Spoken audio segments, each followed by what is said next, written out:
काला सच इतना खतरनाक है, ये सफेद हुए का काला सच कि इसके वजह से हमारी बच्चियां विधवा हो रही हैं और इसके वजह से, इस नशे के वजह से काफी मतलब मौतें भी हो रही है। इसके मतलब माओ की कोखें भी उजड़ रही है, बच्चे अनाथ भी हो रहे हैं। अगर जैसे इस्लाम भाई ने कहा, अगर इस वक्त अगर हम सब मिलकर इस काम को नहीं करेंगे तो आने वाला वक्त ऐसा आएगा कि अल्लाह हमारी हिफाजत फरमाए कि लाशें उठाना भी चाहे तो लाशें उठाने के लिए आदमी नहीं मिलेंगे हमारे। और कोई बड़ा मुश्किल काम नहीं है, अगर आदमी काम करना चाहे तो बहुत आसानी से काम कर सकता है। जैसे अभी इंचार्ज साहब ने ऐलान किया, मैं जानता हूं कि पुलिस प्रशासन के हाथ कहाँ बंधे हुए, मैं स्टेज से वो चीज बयान कर नहीं सकता क्योंकि आगे तक बात पहुंचेगी।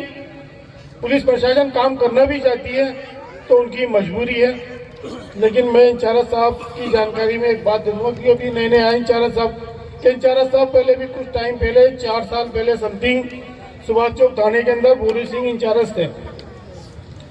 उन्होंने 4 दरवाजे पार्क को नशा मुक्त करवा दिया। इतना बढ़िया काम करा उस इंचार्ज ने। ताली बजाओ भाई, ताली बजाओ। यहाँ तक के 4 दरवाजे के एरिया के अंदर जो लोग नशा करते थे बच्चे, उनको 4 दरवाजे के जिम्मेदार हजरात भूरी सिंह जी के पास लेके जाते थे, तो भूरी सिंह जी उनको हॉस्पिटल के नाम है जेएनयू हॉस्पिटल नागोरिको में एडमिट करवाते थे। 1 महीने का कोर्स, फ्री कोर्स करवाते थे वो, जिसमें काफी बच्चों का सुधार आया है। इंचार्ज साहब भी अगर ऐसी जानकारी मालूम करके अगर जो काम कर रहे हैं यहाँ के जिम्मेदार हजरात, जिनको परेशानी भी आ रही है, लड़ाई झगड़े भी हो रहे हैं, कई तरीके के उन पर जान के हमले भी हो रहे हैं, कई तरीके के इल्जाम भी लग रहे हैं, लेकिन नहीं तो हमें इल्जाम की फिक्र है, नहीं तो हमें वहाँ लाखों की तादाद में इकट्ठी हो जाएगी। मैं वसीम भाई का शुक्रिया अदा करना चाहता हूँ जो इनने ये नशे के ऊपर प्रोग्राम रखा। हमारे जो पार्षद जाग रहे हैं वो इंकलाब लाएंगे। ये इतनी छोटी लड़ाई नहीं है जितनी समझ रखी है आप लोगों ने। अगर एक एक आदमी इसमें सहयोग नहीं किया प्रशासन का तो ये खत्म नहीं होगा। ये सबकी गलतफहमी है। 20% बाकी है, कहीं भी नहीं रुक रहा है, लेकिन हमारा प्रशासन हमारे साथ है, एक्टिव है, इसलिए हमें मदद मिल रही है। मैं इंचार्ज साहब से, एसएचओ साहब से दरखास्त करना चाहता हूं कि वो 2 शब्द बोले इस नशे के बारे में। तालियों से स्वागत करो, कंजूसी नहीं तालियों में।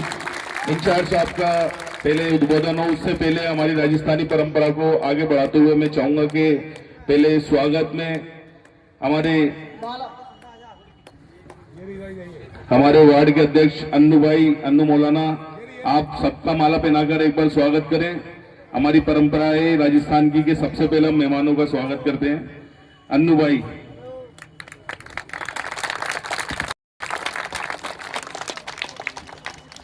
इसके बाद हमारे जावेद सेठी जी ब्लॉक अध्यक्ष जी का स्वागत करें। आप भी हर सामाजिक कार्य में सबसे आगे रहते हैं। आप हमारे नशा मुक्ति के अध्यक्ष शेख खलील साहब का भी माला पहनाकर स्वागत करेंगे। जोरदार ताली है, ऐसे आवाज निकलनी चाहिए कि पूरा खेत गूंज जाए। इसके बाद मैं चाहूंगा कि हमारे क्रांतिकारी भाई इस्लाम भाई का भी आप माला पहनाकर स्वागत करें। हमारी जो बट्टा बस्ती की टीम के साथी हैं, आप उनका भी एक बार माला पहनाकर स्वागत करें। ये सभी लोग इस मुहिम में बहुत तेजी से आगे बढ़ते जा रहे हैं। तालियों में रुकावट नहीं होनी चाहिए। हमारे तारिक जयपुरी साहब का भी आप माला पहनाकर स्वागत करेंगे।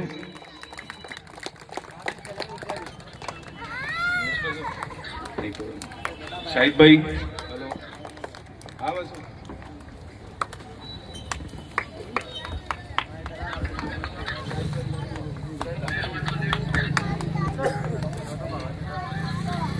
शानू भाई भी आप भी ऊपर आए, तशरीफ लाएं। आप भी दरगाह क्षेत्र से, जो नशा सबसे ज्यादा अगर कहीं होता था तो मौलाना साहब दरगाह के सामने होता था, वहाँ शानू भाई की टीम ने बहुत शानदार कार्य किया। और मैं चाहूंगा अन्नू भाई, आप भी शानू भाई को माला पे। भाई असली इनाम के हकदार हमारे वसीम भाई पार्षद साहब हैं। नहीं, असली जो है महफिल आपने सजाई।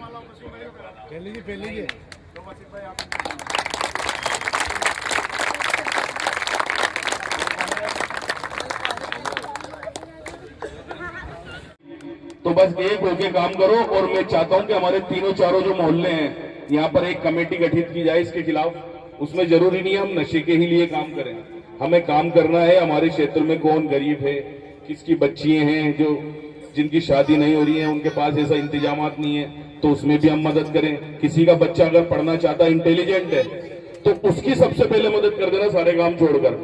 क्योंकि अगर वो मदद से आपके आगे बढ़ गया और कुछ बन गया तो उसको पता है वो कैसे बना, वो तुम्हारी कौम की और तुम्हारी नस्लों की मदद कर देगा। तो पढ़ाई में भी जो बच्चा कमजोर है, मतलब उनके फैमिली कमजोर है अगर पढ़ाने लिखाने में, तो वो भी हमसे संपर्क कर सकते हैं, हम पूरी तरीके से उनकी मदद करेंगे। और आपको ये भी पता होना चाहिए, अजीम प्रेम जी एक फाउंडेशन है, वो जो बच्चियां जो अपनी सरकारी कॉलेजों में पढ़ती है ना, उनको 30,000 स्कॉलरशिप वो देता है साल में। तो 3 साल के